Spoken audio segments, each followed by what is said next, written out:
So hello everyone, welcome back to your channel Vishu tutorial. तो guys आज हम लोग स्टार्ट करने जा रहे हैं physics chapter 1 S Chand book से, नाम है जिसका इलेक्ट्रिसिटी। ये हम लोग लेक्चर नंबर 1 है। इससे पहले हम लोग बायोलॉजी लाइफ प्रोसेस का क्वेश्चन कर चुके हैं। जो भी बोर्ड एक्सपेक्टेड क्वेश्चन थे, जो इंपॉर्टेंट क्वेश्चन थे, सारे के सारे हमने कर लिया है। अगर नहीं देखा होगा तो नीचे डिस्क्रिप्शन बॉक्स में आपको प्लेलिस्ट का लिंक मिल जाएगा, आप जाकर वहां से देख लें। हम लोग स्टार्ट करने जा रहे हैं। अगर इससे पहले और दो बातें मैंने आपको बताना चाहता हूँ, हर साल के साथ इस साल भी जो हर वीडियो में बोलता रहा वही चीज है कि अगर अभी तक आपने हमारे टेलीग्राम चैनल को ज्वाइन नहीं किया है तो विशु ट्यूटोरियल हमारा टेलीग्राम चैनल है, उसको ज्वाइन कर ले, जहां पे आपको इसके पीडीएफ्स, अपकमिंग वीडियो के लिंक ये सब आपको वहां पे प्रोवाइड करा दिए जाएंगे। और अगर आप चाहते हैं हमारे व्हाट्सएप ग्रुप से ज्वाइन होना है तो आप हमें 6201901667 इस नंबर पर व्हाट्सएप करके आप हमारे ग्रुप से ज्वाइन हो सकते हैं। तो चलिए बिना लेट के शुरुआत करते हैं। आज का क्वेश्चन नंबर 1 ये रहा आपके स्क्रीन पर। क्वेश्चन नंबर 1 हमारा इंपॉर्टेंट है। बोल रहा है what is the difference between resistance and resistivity. Resistance और रेसिस्टिविटी के बीच आप क्या डिफरेंस है उसका बताइए। तो हम लोग जानते हैं कि रेसिस्टेंस क्या होता है।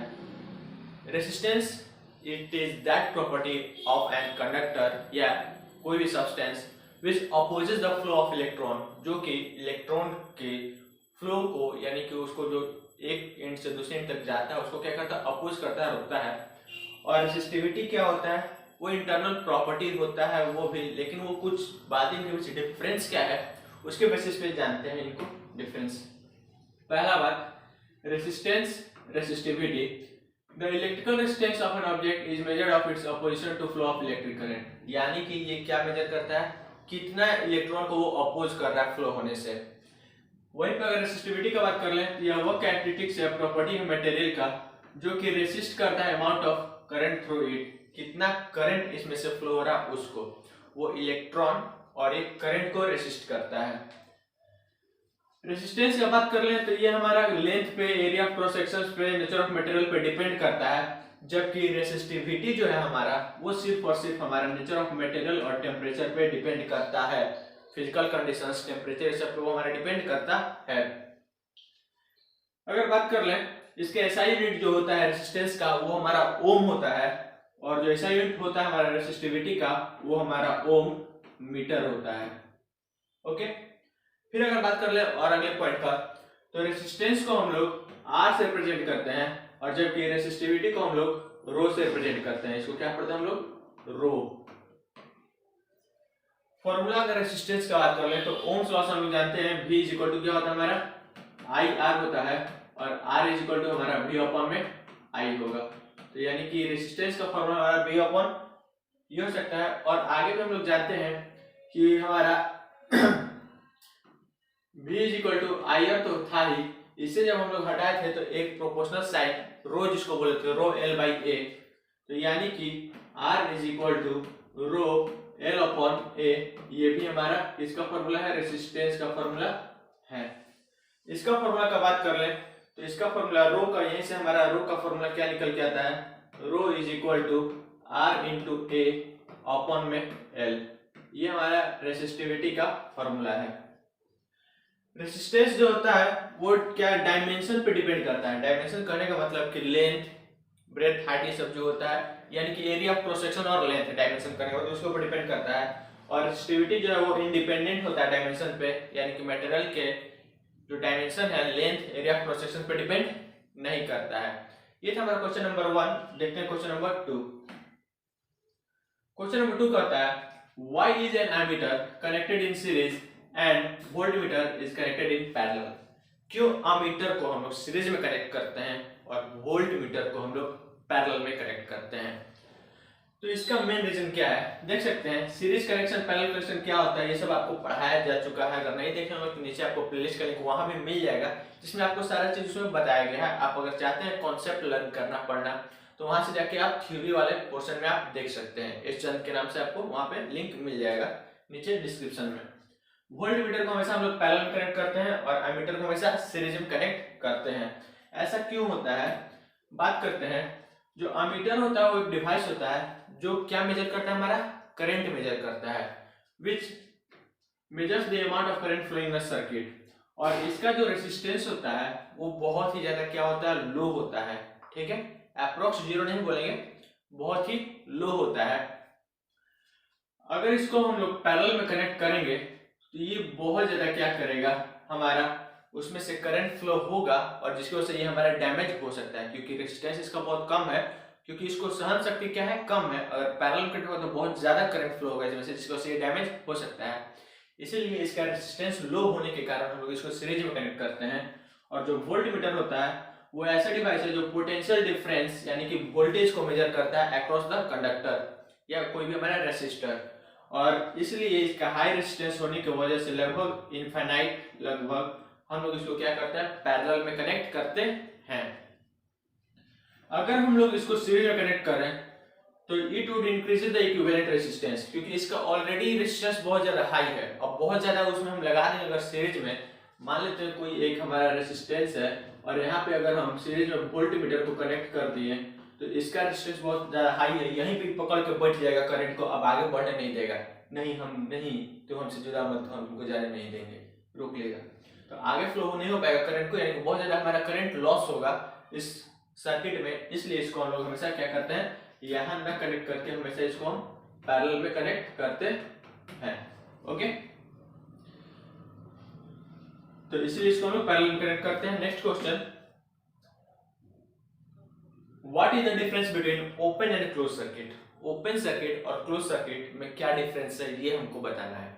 ओपन सर्किट वो होता है जिसमें से हमारा करंट फ्लो नहीं हो, और क्लोज सर्किट वो होता है जिसमें से हमारा करंट फ्लो हो, यानी कि कंप्लीट उसमें देख सकते हैं। अगर स्विच ओपन है तो ये हमारा ओपन सर्किट है, और अगर हमारा स्विच क्लोज है, ये क्लोज स्विच का या फिर इस प्रकार का भी अगर रहेगा तो ये हमारा ओपन है, और अगर हमारा इस प्रकार से रहेगा तो ये हमारा क्लोज है। ये ओपन है, ओपन का साइन है ओपन स्विच का, और ये क्लोज स्विच का। तो क्या होता है ओपन और क्लोज के बीच, open circuit is not a close path and continuous path. ये हमारा क्लोज पाथ नहीं होता है या कंटिन्यूअस पाथ नहीं होता है, क्योंकि इसमें से हमारा करंट फ्लो नहीं होता ओपन में। क्लोज में ये क्लोज होता है और कंटिन्यूअस पाथ होता है, इसमें से कंटिन्यूअसली हमारा क्या होता है, करंट पास होते रहता है।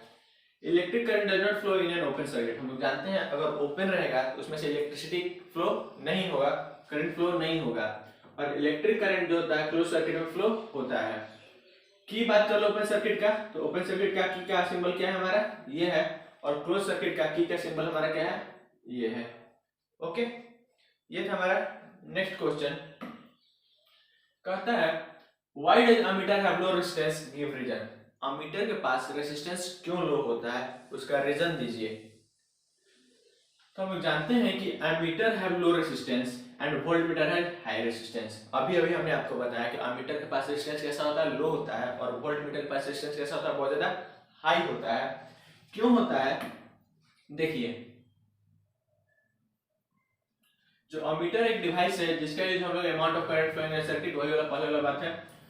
जो आइडियल एमीटर होता है, ठीक है, आइडियल एमीटर का जो रेजिस्टेंस होता है वो 0 होता है। ये नोट पॉइंट, इसको अपने दिल दिमाग गुर्दा फेफड़ा किडनी सब जगह स्कैन करके रख लीजिए कि जो भी हमारा रेजिस्टेंस होता है आइडियल, सॉरी, जो भी हमारा एमीटर आइडियल एमीटर होता है उसका रेजिस्टेंस क्या होना चाहिए, हमारा 0 होना चाहिए, 0 होता है।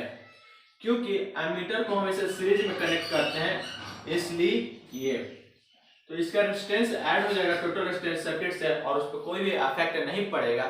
ठीक है, मान लेते हैं जैसे अभी वोल्टमीटर को दिखाएं तो एमीटर का रेजिस्टेंस क्या है, बहुत कम है, तो यानी कि प्लस माइनस है, तो इसका रेजिस्टेंस न के बराबर है, तो करंट पूरा का पूरा फ्लो हो जाएगा, कोई ये अफेक्ट नहीं करेगा, करंट को रोकेगा नहीं।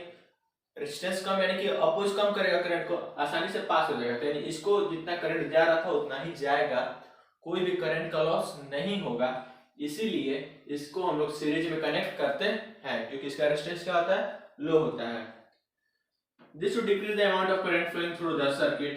कब, अगर इसका रेजिस्टेंस हाई रहता तो ये क्या करता, करंट जो फ्लो हो रहा था उसको अपोज करता, उसको रोक देता, और उससे करंट लॉस बढ़ जाता, करंट पूरा का पूरा हमारा ट्रांसफर इधर से उस साइड नहीं हो पाता।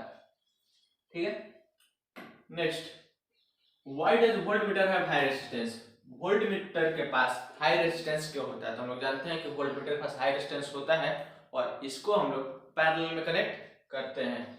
क्यों होता है? सेम वही बात। ये क्या है? वोल्टमीटर एक डिवाइस है जिसका पोटेंशियल डिफरेंस एक रेसिस्टर या कंडक्टर के बीच फाइंड करने के लिए करते हैं। जो रेजिस्टेंस होता है आइडियल वोल्टमीटर का वो इनफाइनाइट होता है, याद रखिएगा। जो हमारा अमीटर है, अमीटर का आइडियल अमीटर का जो रेजिस्टेंस है वो अप्रोक्स 0 होगा हमारा, पूरा पूरा 0। और जो आइडियल वोल्टमीटर है इसका हमारा क्या होता है? इनफाइनाइट होता है। अगर रेजिस्टेंस वोल्टमीटर का हाई नहीं हुआ तो it will draw some current and the other resistance connected in parallel with it will not get enough current through them।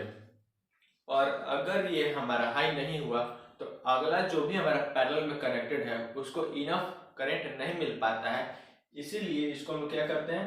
Parallel में कनेक्ट करते हैं। या सीरीज में कर देंगे तो ये रेजिस्टेंस ज्यादा होने से बहुत ज्यादा करंट को क्या करेगा? कंज्यूम करेगा और आगे फर्दर आगे प्रोसीड नहीं करेगा करंट को। इसलिए इसको हम क्या करते हैं? पैरेलल में कनेक्ट करते हैं ताकि बाकी सबको कोई घंटा फर्क न पड़े। क्वेश्चन हमारा find list count of ammeter and voltmeter given below. बोल रहा है हमको लिस्ट काउंट। लिस्ट काउंट क्या होता है? लिस्ट का मतलब बहुत, सबसे कम, मिनिमम। काउंट का मतलब कि कितना वो काउंट कर सकता है, कितना वैल्यू शो कर सकता है। जो स्मॉलेस्ट वैल्यू होता है जिसको मेजर कर सकते हैं उसी को हम लोग बोलते हैं लिस्ट काउंट। ठीक है, the smallest value that can be measured is called list count. और अमीटर और voltmeter, the smallest value that can be measured will be list count. और ये अमीटर कितना सबसे कम वैल्यू मेजर कर सकता है उसको बोलेंगे अमीटर का लिस्ट काउंट। और वोल्टमीटर मिनिमम कितना हमारा मेजर कर पा रहा है इसको बोलेंगे वोल्टमीटर का लिस्ट काउंट। इसको एग्जांपल से समझते हैं। देखिए ये हमारा वोल्टमीटर है, ऐसा देखे होंगे स्टेबलाइजर में लगा होता है। और ये हमारा अमीटर है, इस टाइप का भी आपको स्टेबलाइजर में देखने को मिलेगा जिसमें आपको क्या होता है? करंट बताता है और एक वोल्टमीटर वोल्टेज बताता है, यानी कि मेजर करता है। तो यहाँ पे वोल्टमीटर क्या है? मान लेते हैं इसमें हमारा 5 डिवीजन है। ठीक है, वोल्टमीटर के पास कितना डिवीजन है? 5 डिवीजन। एक वोल्टमीटर है हमारा और इसमें हम लोग 0 से 10 तक 5 डिवीजन करते हैं, 1 2 3 4 5। ठीक है, 0 से 10 तक कितना डिवीजन करते हैं? 5। तो अब या फिर ऐसे, हाँ ठीक है, इसको दूसरा एग्जांपल है यहाँ पे हम दूसरा एग्जांपल ले रहे हैं। तो टोटल कितना ये करेगा उसका अगर बात कर लें तो टोटल यहाँ से यहाँ, जैसे यहाँ देख सकते हैं 5 division is equal to 2 volt.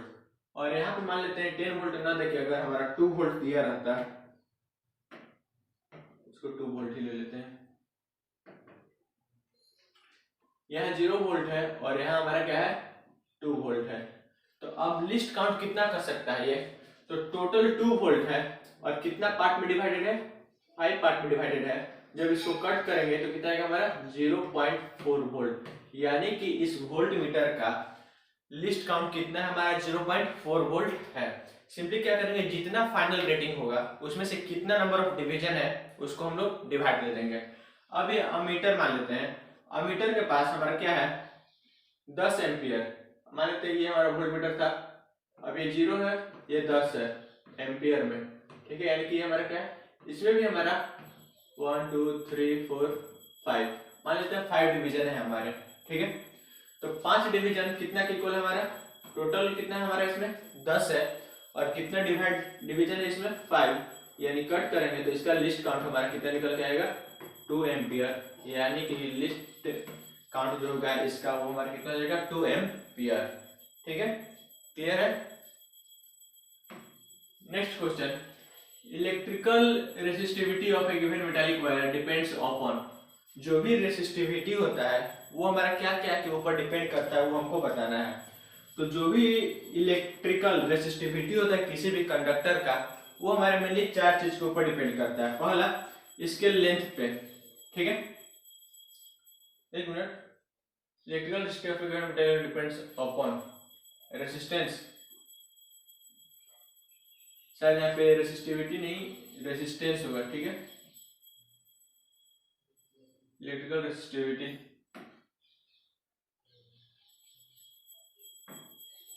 Sorry नहीं, ठीक है, ये हमारा कहाँ गया?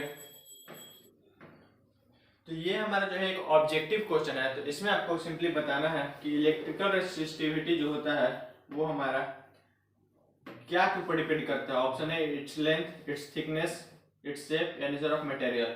तो हम लोग जानते हैं कि जो रेसिस्टिविटी होता है वो हमारा सिर्फ और सिर्फ क्या के ऊपर डिपेंड करता है, नेचर ऑफ मटेरियल और उसके टेम्परेचर पे। इसलिए हमारा ऑप्शन नंबर डी जो होगा वो हमारा करेक्ट हो जाएगा। तो आज की वीडियो के लिए बस इतना ही, मिलते हैं आपको अगले वीडियो में, तब तक के लिए जय हिंद, जय भारत, थैंक यू।